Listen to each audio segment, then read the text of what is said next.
မပြေတော့ပြီးတော့ပြောပြခြင်းနဲ့ချစ်ကလေးရဲ့ကိုအကြောင်းအမျိုးမျိုးကြောင့်ပဲတို့နေအောင်ကွဲသွားမှကိုဆိုးတယ်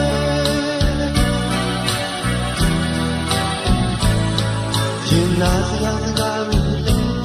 မပြောရတာကိုနေအတိကွယ်ရင်နာစရာပြုံးနေတယ်ချစ်ရသူမှမောင်တယောက်ပဲကိုအိမ်မရတဲ့ညပေါင်းတွေလည်းညခဲ့နေကြောင်ကွယ်တကယ်ဆိုရင်ကျင်နာအသေးနှလုံးရှိကြမယ်လူတိုင်းပဲမကြီးရမသေးကြတဲ့အချစ်မျိုးမလိုလားတဲ့အစင်မပြေတာလည်းရှိရင်တော့ဒီခါနိုင်ရင်ကောင်းမယ်ဟိုအကြောင်းအမျိုးမျိုးကြောင့်ကွယ်ချစ်သူတွေကွယ်သွားတာဘာကြောင့်လဲ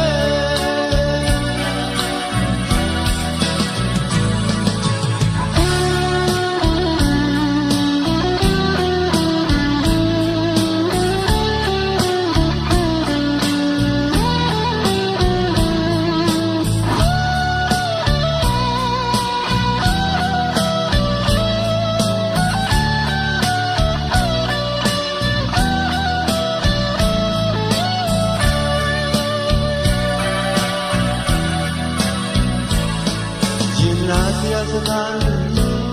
မပြောရတာကိုမင်းသိကွယ်ရင်နာစရာပြုံးလို့နေနေချစ်ရသူမှမောင်တယောက်ပဲကိုအိမ်မရ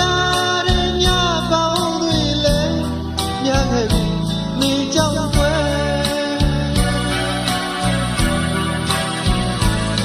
တကယ်ဆိုရင်ကျင်နာအသေးနှလုံးရှိကြမယ်လူတိုင်းပဲမရင်ရမတေးကြတဲ့အချစ်မျိုးမလိုလားတဲ့အစင်မပြေတာရှိရင်တော့ဒီခါနိုင်ရင်